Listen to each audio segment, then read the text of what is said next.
suppose indeed we want to go through the Orion Nebula and go to the throne of God. Here we go. As we are leaving the earth here, and of course we'll pass the earth.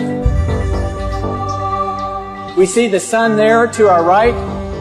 Now approaching the sun, and you can see the Orion Nebula there past the sun. As we pass the sun, we're probably going over 100 times the speed of light.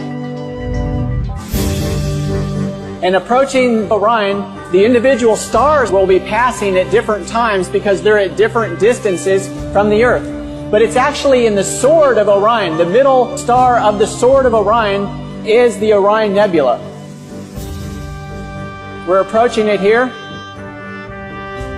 Coming closer, coming closer.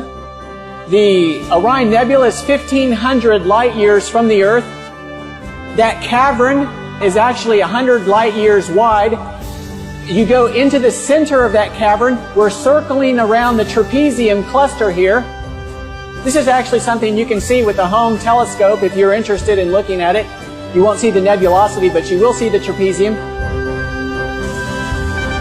Going through the trapezium, continuing past the trapezium as we come to heaven, to the city of New Jerusalem with the foundations of precious stones, the gates of pearl.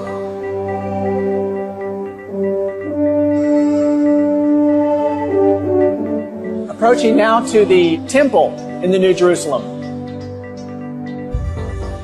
The sanctuary. And as we go to the sanctuary, what are we going to end up with? There is indeed right before us Christ the great high priest and the Ten Commandments. And the Ten Commandments. The Ten Commandments. Fixed right before the throne of God. Jesus Christ himself, the author of them all, ministering before the Ark of the Covenant, the mercy seat. David, and after we are there, what's going to happen in return? Of course, Jesus, at the time of the second coming, will step out of the most holy place. He will begin to come back to the earth. Of course, Jesus leaving the New Jerusalem there, coming through the open space in Orion. There's the trapezium now. As you exit Orion, that great bowl configuration surrounding Jesus on his return will of course be millions and millions of angels surrounding him. Of course, as Jesus himself speeds toward the earth at thousands of times the speed of light,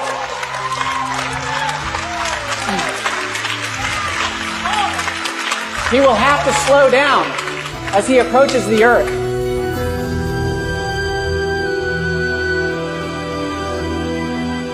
Coming through the solar system, he passes the sun, of course doing many times the speed of light until he gets close to the earth, slows down. The people on the earth will first see a dark cloud.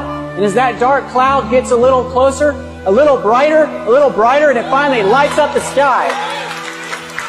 And as it lights up the sky, those people who are alive and waiting for Jesus will welcome him. Will say, "Lo, here is our God. We have waited for him." In Revelation 14:12, here is the patience of the saints. Here are they that keep the commandments of God and have the faith of Jesus.